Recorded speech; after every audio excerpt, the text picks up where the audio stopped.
Assalamualaikum warahmatullahi wabarakatuh. Kami dari kelompok 10. Dalam video ini kami akan menjelaskan tentang dispepsia.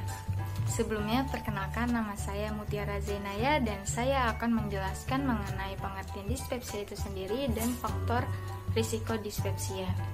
Sebelum kami menjelaskan seputar dispepsia, kalian tahu tidak apa sih itu dispepsia? Jadi dispepsia merupakan suatu kondisi ketidaknyamanan ataupun rasa nyeri yang terjadi pada saluran pencernaan bagian atas seperti perut, kerongkongan, ataupun usus 12 jari. Nah, saat mengalami dispepsia ataupun MAS, seseorang akan mengalami gejala seperti mual, kemudian kembung, kemudian ada bersendawa ataupun gejala lain yang lebih serius. Meskipun begitu, dispepsia bukanlah sebuah penyakit, melainkan tanda ataupun gejala dari suatu penyakit yang dialami oleh seseorang. Hal yang perlu diwaspadai adalah dispepsia yang dibiarkan bisa berkembang menjadi lebih serius.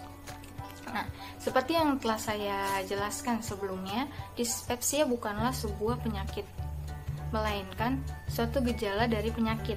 Nah, beberapa penyakit yang dapat menyebabkan MAS antara lain yaitu gastroesophageal reflux disease atau yang disingkat dengan GERD atau yang kita kenal dengan reflux asam lambung, yang merupakan sebuah kondisi asam lambung mengalir naik ke kerongkongan. Asam ini dapat mengiritasi bahkan dapat merusak kerongkongan.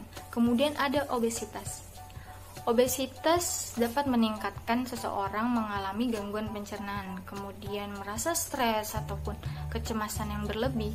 Kemudian ada irritable bowel syndrome atau yang disingkat dengan IBS atau yang kita kenal dengan iritasi usus yang terjadi akibat kontraksi yang tidak teratur dari usus besar. Kemudian ada infeksi perut. Biasanya infeksi perut itu terjadi karena Helicobacter pylori. Kemudian ada tukak lambung, yaitu luka tipis ataupun lubang yang muncul di dinding perut. Kemudian ada kanker perut. Selain itu, obat-obatan tertentu juga bisa menyebabkan gangguan pencernaan seperti aspirin dan kelompok penghilang rasa sakit yang disebut dengan NSAID atau obat non-steroid antiinflamasi. Kemudian obat yang mengandung nitrat seperti obat hipertensi, kemudian estrogen dan pil KB, obat steroid, beberapa antibiotik, dan obat tiroid. Adapun faktor yang dapat meningkatkan seseorang beresiko mengalami dispepsia yaitu merokok. Kemudian konsumsi obat-obatan tertentu seperti yang telah saya jelaskan ataupun saya sebutkan sebelumnya. Kemudian sering mengkonsumsi makanan pedas dan berlemak, kemudian minuman yang bersoda ataupun berkafein, kemudian minum alkohol, kemudian stres serta kelelahan. Saya, Putri Lutfi Aulia, akan menjelaskan tentang penyebab dispepsia. Dispepsia ini dapat diakibatkan oleh banyak hal. Seringkali hal ini dikaitkan dengan gaya hidup dan dapat dipengaruhi oleh konsumsi makanan dan minuman atau efek samping dan obat-obatan. Contohnya, yang pertama, makan terlalu banyak atau makan terlalu cepat, konsumsi makanan yang terlalu berminyak, berlemak, dan pedas, konsumsi yang terlalu banyak kafein, alkohol, coklat, dan minuman bersoda, merokok, rasa cemas, dan beberapa antibiotik dan obat penghilang rasa cemas. Nah, terkadang dispepsia ini dapat menjadi suatu tanda dari penyakit pencernaan lainnya seperti yang pertama gastritis, terus ulcus pepticum, penyakit celiak, bantu pedu, pankreatitis, dan keganasan lambung. Sekian, terima kasih. Assalamualaikum warahmatullahi wabarakatuh. Nama saya Sasa Herdiani. Saya akan menjelaskan tentang gejala dispepsia. Seseorang yang mengidap dispepsia bisa mengalami beberapa gejala di dalam tubuh. Contohnya, yang pertama, rasa cepat kenyang saat makan. Yang kedua, kembung dan begah setelah selesai makan. Yang ketiga, ada timbulnya rasa tak nyaman di ulu hati yang bisa pula disertai rasa sakit dan perih. Yang keempat, ada rasa terbakar atau panas di ulu hati yang terkadang bisa menjalar ke tenggorokan. Dan yang terakhir, ada mual yang kadang disertai muntah. Nama saya Nida Hanifah dan saya akan menjelaskan diagnosis serta pemeriksaan fisik dan pemeriksaan penunjang untuk dispepsia. Untuk melakukan diagnosis dispepsia, biasanya dokter akan melakukan anamnesis atau wawancara kepada pasien seputar gejala yang dirasakan oleh pasien dan juga riwayat kesehatan pasien. Setelah itu, dokter akan melakukan pemeriksaan penunjang. Ada beberapa pemeriksaan penunjang yang biasanya dilakukan untuk diagnosis dispepsia ini. Yang pertama adalah laboratorium darah, tes laboratorium atau tes darah. Biasanya tes ini dilakukan untuk memeriksa adanya anemia atau gangguan metabolik lain. Pemeriksaan yang penunjang yang kedua adalah pemeriksaan nafas atau urea breath test. Pemeriksaan nafas ini dilakukan untuk memeriksa adanya Helicobacter pylori yang berada di lambung. Biasanya bakteri ini juga menyebabkan gangguan pencernaan.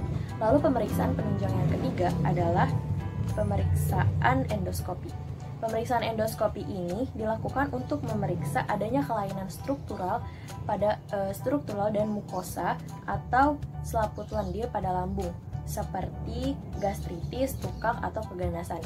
Pemeriksaan endoskopi ini juga bisa dilakukan bersamaan dengan biopsi jaringan untuk melihat adanya bakteri Helicobacter pylori. Lalu pemeriksaan yang keempat adalah X-ray. Pada pemeriksaan ini dilakukan untuk melihat adanya kelainan seperti massa atau benjolan, terutama jika pada pemeriksaan endoskopi tidak bisa masuk karena adanya penyempitan. Lalu pemeriksaan penunjang kelima adalah CT scan. Pemeriksaan CT scan ini dilakukan untuk memeriksa apakah ada obstruksi usus atau masalah lain. Lalu yang terakhir ada pemeriksaan USG abdomen. Pemeriksaan USG ini biasanya dilakukan untuk melihat adanya kelainan pada pankreas atau batu empedu, seperti penyakit batu empedu atau kolestitis, atau yang biasa disebut radang pada saluran empedu. Perkenalkan, nama saya Zahra Faradisi. Kali ini saya akan menjelaskan tentang penanganan dispepsia. Penanganan atau pengobatan dispepsia sangatlah beragam, tergantung pada penyebab dan seberapa parah gejala yang dirasakan. Penolongan pertama untuk mengatasi nyeri ulu hati atau dispepsia dapat dilakukan dengan meminum obat yang direkomendasikan oleh dokter. Jika dispepsia sudah menimbulkan rasa nyeri yang sangat hebat, maka mungkin dokter akan memberikan obat-obatan untuk mengurangi rasa nyeri tersebut. Misalnya dengan mengonsumsi obat yang mengandung antasida untuk mengurangi asam lambung.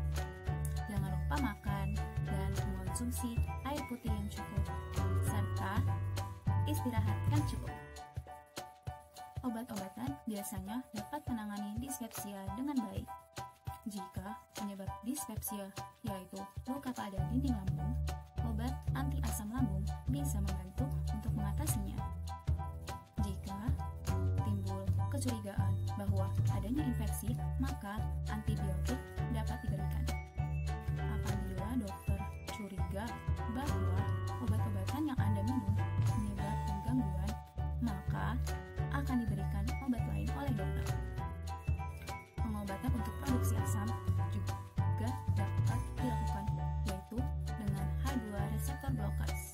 Obat-obatan ini tersedia di apotek. Pengobatan selanjutnya yang dapat dilakukan yaitu pengobatan yang menghambat pompa asam. Proton pump inhibitors mematikan pompa asam dalam sel perut yang mensekresikan asam. Untuk menghilangkan rasa tidak nyaman yang diakibatkan oleh dispepsia, dapat mengkonsumsi atau meminum obat antidepresan, sehingga sensasi nyeri yang dialami akan berkurang. Sekian penjelasan dari saya. Hai, namaku Revianisa Sandina. Di sini aku akan menjelaskan cara mencegah dispepsia. Sebenarnya dispepsia ini dapat dicegah dengan cara memodifikasi gaya hidup. Contohnya seperti makan dengan porsi yang kecil namun sering, lalu menghindari makanan yang pedas dan berlemak atau minuman bersoda, beralkohol ataupun kafein. Dan buat kamu yang merokok, stop merokok. Selanjutnya, olahraga secara teratur untuk menjaga berat badan tetap ideal dan badan menjadi sehat. Lalu, mengatasi stres dan rasa cemas dengan yoga untuk memastikan waktu tidur Anda cukup.